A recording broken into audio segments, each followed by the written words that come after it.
Hey everyone! I'm doing some shaping today, so I figured I would share my process with you. This is my shaper here. It is an MD Reed Products shaper that is fashioned after the Rigger 1A shape. It's pretty close, but I think there's some debate on how close exactly it is. But I personally really like it. I use it for all my reeds. So I'm going to show you a little bit about my process of how I shape reeds using this shaper.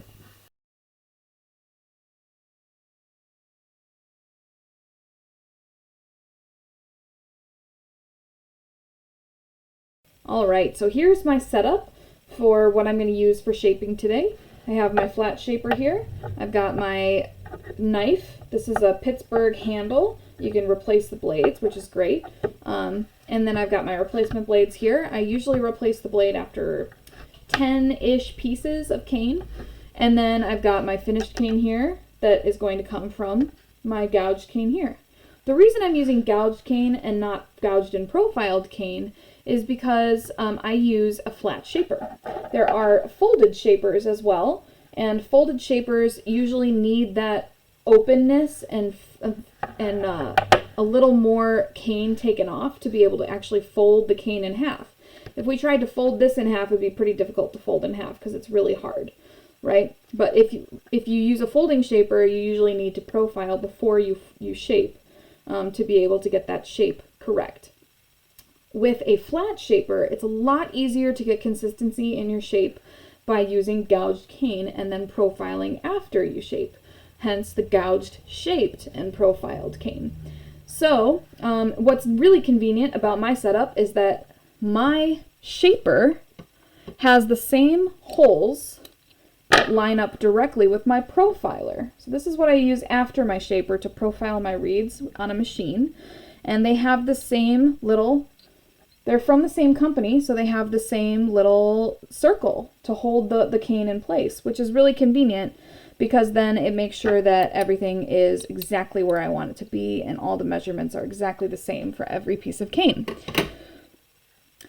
If you'll notice something about my shaper, it's not 100% an even taper from the middle to the end. This part right here is just slightly thinner than this part.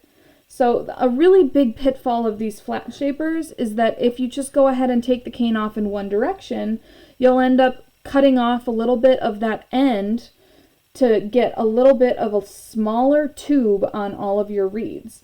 So we want to make sure that we're not cutting off anything that this shaper is giving us. We want to make sure that we're getting the actual shape and really staying true to what we're using. So I'm going to show you today how to do that. All flat shapers are slightly curved on the inside, so go ahead and line up the curve with the curve of your cane. And at this point, I'm going to look at it head on, but I'm not necessarily going to line it up exactly perfect with what you see here, like line to line, because sometimes when you look at the grain of the cane, it's a little bit crooked. So I want to make sure that I'm lining up the grain of the cane to make sure that these reeds are super consistent in the grain. So I'm going to make sure I'm lining that up real quick. Usually take it in the middle here. Oh yes, and the reason I'm wearing a big white glove, I should mention that, is because it's a cut glove. I tend to cut my fingers a lot when I am making reeds because cane, when it has been cut on the edges, can be very, very sharp. And also I'm working with sharp blades a lot. So since I'm a righty and I'm going to be cutting with my right hand, I like to wear a cut glove on my left because I'm going to have this blade really close to my fingers and my hand. And if I hit it, I don't want to get a bunch of cuts all over my fingers and my hand. So to be safe, I'm using a cut glove. You don't have to, but if it makes you feel safer, go for it. All right, so first thing I'm going to do is I'm going to keep in mind that end, it flares out a little bit more than the middle. So I'm going to be really careful to take off only the top portion. So I'm going to go ahead and start at the middle. I'm always going to use strokes that come towards me. I know that's counterintuitive, but believe me, it'll help in the end. It's all about control in this step. So I'm going to take off a little bit just so that I have a little bit of excess towards the end. I don't want a ton of excess, but I also don't want too little. All right, so I'm going to do that with all four sides from the middle to the end of the reed.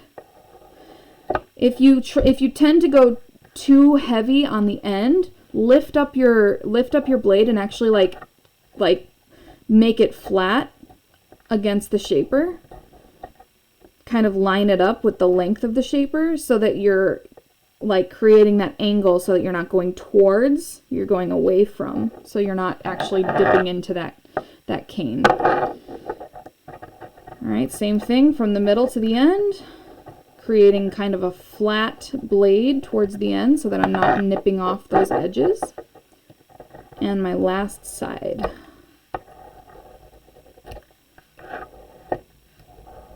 All right, so now I am going to, so now you can see that I've got all 4 edges toned down to something a little bit bigger than what the shaper is right now. Next, what I'm going to do is I'm actually going to define the edges. So find that point where it becomes thinner than everything else. That's the point you're going to go to in shaping the cane from each edge. So I'm going to go in from this edge, in from this edge, right? So I'm going to start here. And if you feel like you're going to go too far, try using a cutting motion, dragging the blade across the cane rather than just pushing straight on. That sometimes helps with control as well. So I'm going to stop right there because I think that's kind of the point. And I'm trying to get all the way to the edge of the cane. So you can see I'm actually cutting away everything that I can, but I'm stopping at that thinnest point. I'm going to do that to all 4 sides. Doesn't have to be perfect. You're going to go over this again. All right, all 4 sides done. Now, I'm going to still be cutting towards me, but I'm going to start from the middle instead. So again, I'm only going to go to that thinnest point because I don't want to go any further than that. And this is where I start really carefully taking little bits off, just to the point where I can feel that I'm actually taking off the cane that I took off at the end of the shaper here. And as you can see, I've got one piece here that's kind of left over, that's dragging over. So what I'm going to do to get that off is I'm going to actually go again from the other end and bring it back up to even that out. I'm not going to drag my blade all the way down the cane because that's how you chip off that end of the corner. Now I'm going to do the same thing to this edge. So I've already pulled that edge up. So I'm going to go from the middle to that thinnest point again. Right there. And try and get your blade as flat against the shaper as possible so you don't have any angles going on the sides of your cane. Once again, we've got that little lip going on. So I'm going to come at it from the other side and even it out. Done. All right, so now we're going to do the other side. Same thing. I've already edged up the edges. I'm going to come from the middle, stop at that thinnest point, take off most of the cane, and then I'm going to come from the other end. Same thing on this side. Coming from the middle, take off most of it, stop at that thinnest point again, come at it from the other side. All right, so at this point, I would never recommend taking sandpaper to your metal shaper. So don't go at this with sandpaper right away, all right? You can always refine these edges after the process. I actually don't end up refining the edges until after I've shaped the reed entirely. So it's not really that big of a deal as long as you did a really good job shaping. So now I'm going to take this out of here and show you my work. Ta-da! So you see the edges are not cut off. The middle still has that bulge to it on both sides, very even. And then the other side also is very equal. We've got our thinnest point here, thicker here, a lot thicker here. Still, thinnest point, a little bit thicker. If you feel like one edge has been cut off a little bit or something like that, it's not the end of the world. If you do end up taking off a little corner, that's all right.